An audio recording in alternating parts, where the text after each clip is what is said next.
Om Swastiastu. Assalamualaikum warahmatullahi wabarakatuh. Salam sejahtera bagi kita semua. Salam nama budaya, salam kebajikan, dan salam harmoni. Baik, dalam mata kuliah asesmen dan evaluasi pembelajaran, kami akan menyampaikan materi mengenai pendekatan dan teknik penilaian pembelajaran, penilaian sumatif dan formatif. Sebelum itu, izinkan kami memperkenalkan diri terlebih dahulu. Baik, perkenalkan nama saya Nikade Dwinda Paramita dengan NIM 2111031169 dengan nomor absen 14. Perkenalkan, nama saya Nikadek Emiliana Putri dengan NIM 21110315521 dengan nomor absen 29. Pengertian pendekatan. Pendekatan merupakan suatu cara atau sudut pandang seseorang dalam mempelajari sesuatu. Jenis-jenis pendekatan penilaian pembelajaran. Yang pertama ada penilaian acuan norma atau PAN, dan yang kedua ada penilaian acuan patokan atau PAP. Pengertian penilaian acuan norma atau PAN. Penilaian acuan norma adalah penilaian yang dilakukan dengan mengacu pada norma kelompok atau nilai-nilai yang diperoleh siswa dibandingkan dengan nilai-nilai siswa lain dalam kelompok tersebut. Kriteria penyusunan penilaian acuan norma atau PAN. Pertama, tidak ditekankan untuk mengukur penampilan yang eksak dari behavioral objektif. 2. Pada proses belajar, penilaian nilai normatif pada umumnya banyak dilakukan oleh seorang guru.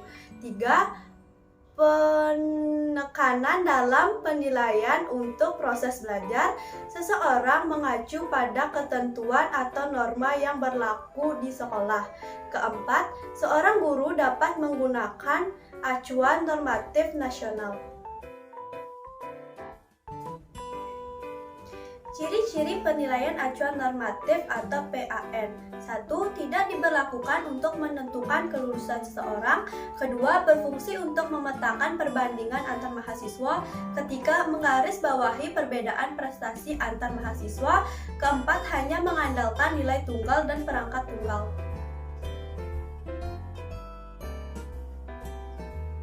Kelebihan penilaian acuan norma. Yang pertama, kebiasaan penggunaan penilaian berdasarkan referensi norma atau kelompok di pendidikan tinggi. Kedua, diharapkan tingkat kinerja yang sama terjadi pada setiap kelompok mahasiswa. Ketiga, bermanfaat untuk membandingkan mahasiswa atau penghargaan utama untuk sejumlah mahasiswa tertentu. Keempat, mendukung tradisional kekukuhan akademis dan menggunakan standar. Kekurangan penilaian acuan norma. 1.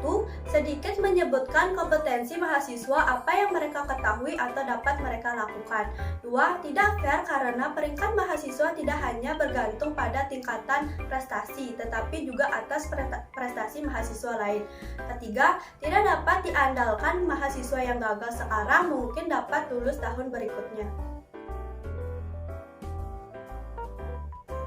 Pengertian penilaian acuan patokan atau PAP. Penilaian acuan patokan biasanya disebut juga criterion evaluation, merupakan pengukuran yang menggunakan acuan yang berbeda.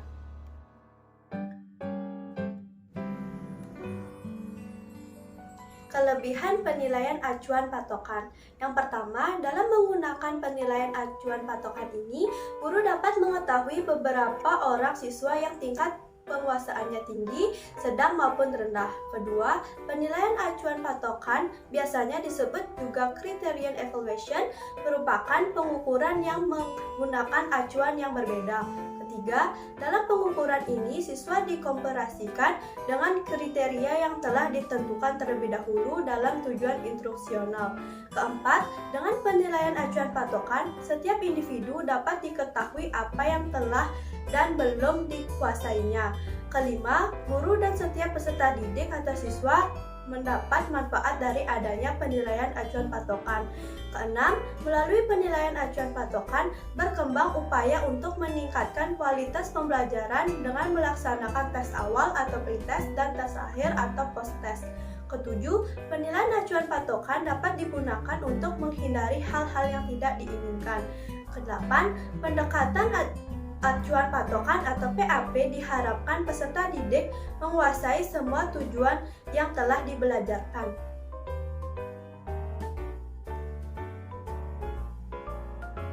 Kekurangan penilaian acuan patokan.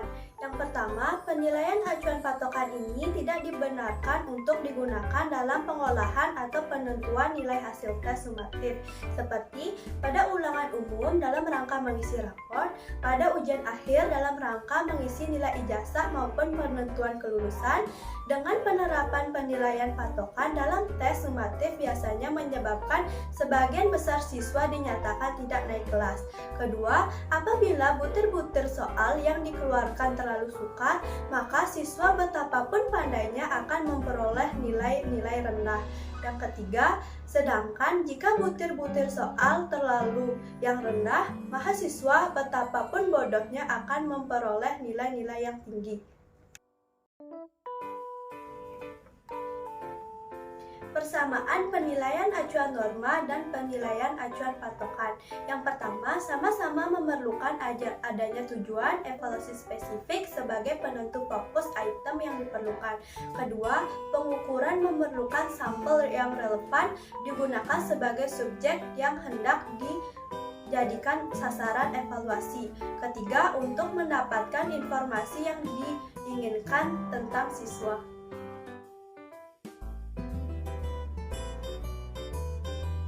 Persamaan penilaian acuan norma dan penilaian acuan patokan. Yang keempat, kedua pengukuran sama-sama memerlukan item-item yang disusun dalam satu tes dengan menggunakan aturan dasar penulisan instrumen. Kelima, keduanya mempersyaratkan perumusan secara spesifik perilaku yang akan diukur. Keenam, keduanya menggunakan macam tes yang sama seperti tes subjektif, tes karangan, tes penampilan, dan keterampilan. Ketujuh, keduanya dinilai kualitasnya dari segi validitas dan reliabilitasnya. Kedelapan, keduanya digunakan ke dalam pendidikan walaupun untuk maksud yang berbeda. Perbedaan penilaian acuan norma dan penilaian acuan patokan. Yang pertama, penilaian acuan norma biasanya mengukur sejumlah besar perilaku khusus dengan sedikit butir tes untuk setiap perilaku. Kedua, penilaian acuan patokan biasanya mengukur perilaku khusus dalam jumlah yang terbatas dengan banyak butir tes untuk setiap perilaku. Ketiga, penilaian acuan norma menekankan perbedaan di antara peserta tes dari segi tingkat pencapaian belajar secara relatif.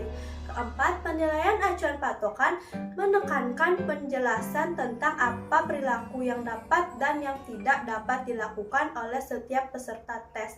Kelima, penilaian acuan norma lebih mementingkan butir-butir tes yang mempunyai tingkat kesulitan sedang dan biasanya membuang tes yang terlalu mudah dan terlalu sulit.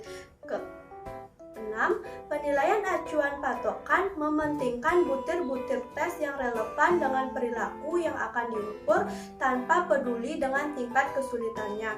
Yang ketujuh, penilaian acuan norma digunakan terutama untuk survei. Yang kedelapan, penilaian acuan patokan digunakan terutama untuk penguasaan.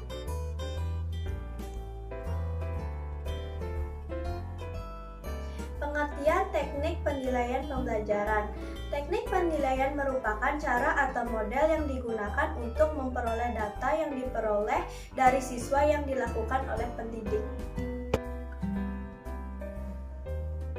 Macam-macam teknik penilaian pembelajaran. Yang pertama, teknik penilaian tes tertulis. Kedua, teknik penilaian portofolio. Ketiga, teknik penilaian kinerja. Keempat, teknik penilaian diri. Dan yang terakhir ada teknik penilaian tes lisan dan penugasan. Teknik penilaian tes tertulis. Tes tertulis merupakan seperangkat pertanyaan atau tugas dalam bentuk tulisan lisan yang direncanakan untuk memperoleh informasi tentang kemampuan peserta tes. Baik, untuk materi selanjutnya yaitu tes tertulis dapat diklasifikasikan menjadi dua bentuk. Bentuk pertama yaitu pertanyaan yang menuntut jawaban pilihan atau bentuk pilihan yang terdiri dari dua jenis. Jenis yang pertama yaitu bentuk pilihan ganda. Bentuk pilihan ganda ini merupakan tes yang jawabannya harus dipilih dari beberapa kemungkinan jawaban yang telah disediakan. Yang kedua yaitu bentuk soal menjodohkan. Yaitu soal bentuk menjodohkan ini terdiri dari dua kelompok pernyataan.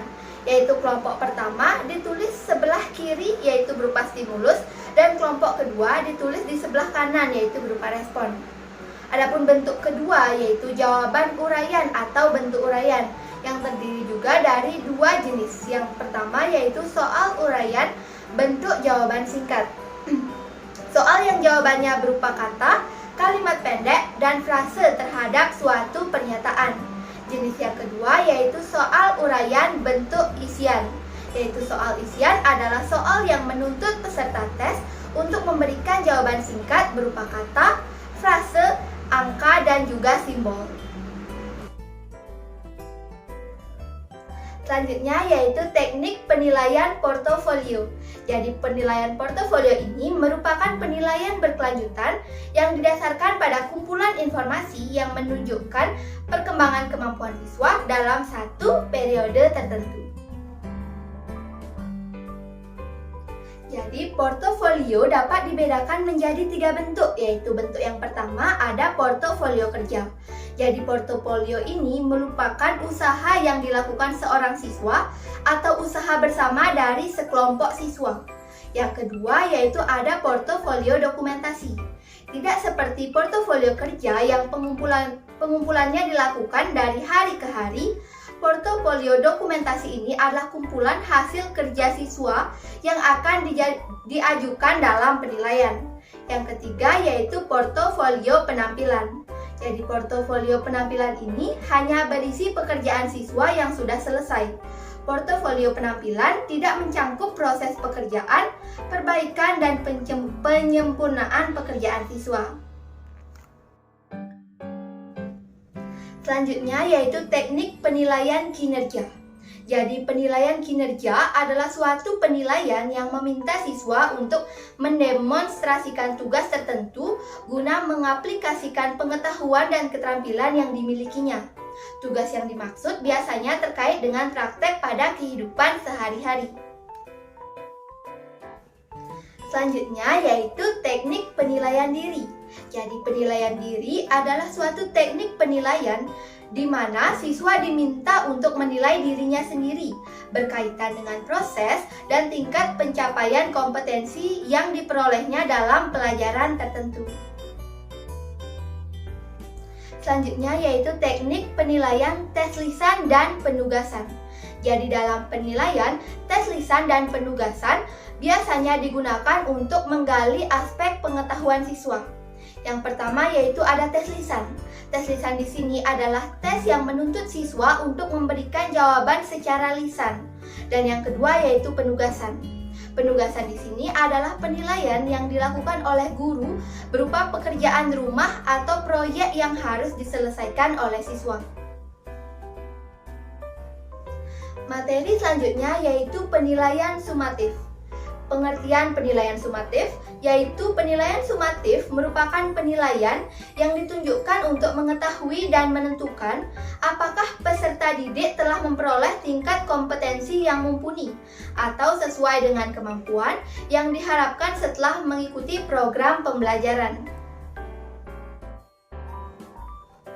Selanjutnya yaitu adapun tujuan dari penilaian sumatif. Yang pertama yaitu untuk mengetahui taraf hasil belajar yang telah dicapai oleh siswa setelah menyelesaikan program bahan pengajaran. Dan yang kedua yaitu untuk memberikan angka atau grade. Selanjutnya yaitu fungsi dari penilaian sumatif. Yang pertama yaitu pengukuran kemampuan dan pemahaman siswa. Yang kedua yaitu sebagai sarana memberikan umpan balik kepada siswa. Yang ketiga yaitu untuk memberikan umpan balik kepada staf akademi sebagai ukuran keberhasilan pembelajaran, akuntabilitas, dan standar pemantauan staf akademik. Dan yang terakhir yaitu yang keempat sebagai sarana untuk memotivasi. Adapun manfaat dari penilaian sumatif, yaitu yang pertama adalah menentukan nilai atau grade setiap peserta didik, supaya pendidik atau guru dapat membandingkannya dengan peserta didik yang lainnya. Yang kedua yaitu sebagai umpan balik atau feedback bagi pendidik atau guru dan peserta didik. Yang ketiga yaitu untuk menentukan dapat atau tidaknya peserta didik mengikuti program berikutnya. Dan yang terakhir yaitu yang keempat sebagai informasi kemajuan belajar peserta didik dan laporan untuk orang tua serta tenaga kependidikan yang lainnya. Selanjutnya yaitu materi mengenai penilaian formatif. Pengertian penilaian formatif.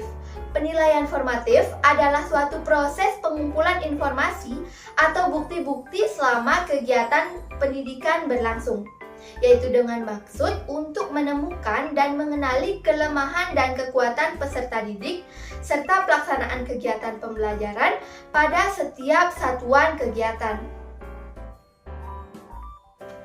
Selanjutnya yaitu adapun tujuan dari penilaian formatif. Jadi penilaian formatif ini bertujuan untuk mengetahui apa-apa saja yang dipelajari oleh siswa-siswa, yang juga untuk mendapat balikan dari murid-murid apakah perlu mengadakan modifikasi metode pembelajaran atau rancangan pembelajaran. Selanjutnya yaitu adapun fungsi dari penilaian formatif. Jadi fungsi penilaian formatif adalah untuk memberikan umpan balik kepada guru dalam rangka memperbaiki proses pembelajaran yang belum berhasil dan melaksanakan program remediasi. Selanjutnya yaitu adapun manfaat dari penilaian formatif. Jadi hasil penilaian formatif ini akan bermanfaat bagi guru dan siswa. Yaitu yang pertama, manfaat bagi guru, yaitu guru akan mengetahui sejauh mana bahan pelajaran dikuasai dan dapat memperbaiki hasil penilaian sumatif. Yang kedua yaitu beberapa hasil penilaian formatif dapat dipergunakan sebagai bahan untuk memperkirakan penilaian sumatif. Dan yang ketiga yaitu manfaat bagi siswa, yaitu mengetahui susunan tingkat bahan pelajaran, mengetahui butir-butir soal yang sudah dikuasai dan butir-butir soal yang belum dikuasai. Selanjutnya yaitu manfaat penilaian formatif. Jadi selain dari manfaat yang sudah saya jelaskan sebelumnya, terdapat juga 7 manfaat dari penilaian formatif, yaitu sebagai berikut. Yang pertama, pendidik dan peserta didik mengetahui tingkat penguasaan materi serta kelemahan dan unit-unit yang belum dikuasai sehubungan dengan materi pelajaran yang sudah diberikan. Yang kedua yaitu dapat mengetahui tingkat pemahaman peserta didik dan meramalkan seberapa jauh peserta didik akan berhasil dalam penilaian sumatif. Yang ketiga yaitu dapat meramalkan berhasil atau tidaknya suatu program yang diberikan kepada peserta didik. Yang keempat yaitu sangat bermanfaat dalam merencanakan dan menetapkan topik-topik atau unit belajar. Yang kelima yaitu memberikan umpan balik kepada pendidik dan peserta didik. Yang keenam yaitu memberikan penguatan bagi peserta didik. Dan yang terakhir yaitu yang ketujuh, perbaikan dan penyempurnaan kegiatan pendidik atau pembelajaran. Dan untuk materi yang terakhir yaitu perbedaan dari penilaian sumatif dan penilaian formatif. Yang pertama yaitu penilaian sumatif, yaitu yang pertama untuk memberikan nilai pada peserta didik, sedangkan pada penilaian formatif yaitu tidak untuk memberikan angka atau tingkatan peserta didik. Yang kedua yaitu penilaian sumatif dapat digunakan untuk menentukan kedudukan peserta didik di antara teman-temannya. Sedangkan pada penilaian formatif yaitu memberikan informasi tentang kekuatan dan kelemahan peserta didik atau kadar penguasaan peserta didik tentang suatu tugas yang sudah diberikan. Yang ketiga yaitu pada penilaian sumatif dilakukan pada akhir unit atau topik kegiatan pendidikan atau pada akhir semester. Jadi jarak waktu antara asesmen 1 dan asesmen 2 itu lebih lama. Sedangkan pada penilaian formatif yaitu dilakukan pada waktu kegiatan pendidikan sedang berlangsung atau ongoing, yaitu dan seringkali dilakukan dengan jarak waktu yang lebih pendek. Yang keempat yaitu pada penilaian sumatif dapat digunakan untuk menentukan mampu atau tidaknya peserta didik mengikuti program pembelajaran berikutnya. Sedangkan pada penilaian formatif yaitu dapat dipakai sebagai dasar penyempurnaan kegiatan peserta didik pada kegiatan berikutnya atau membantu peserta didik dalam belajar.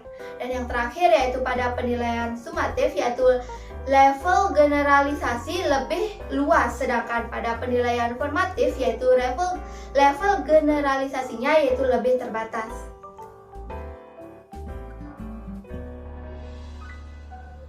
Baik, sekian itu tadi presentasi dari kami. Apabila ada kesalahan kami mohon maaf. Dan akhir kata kami tutup dengan para mesanti. Om Santi Santi Santi Om. Terima kasih.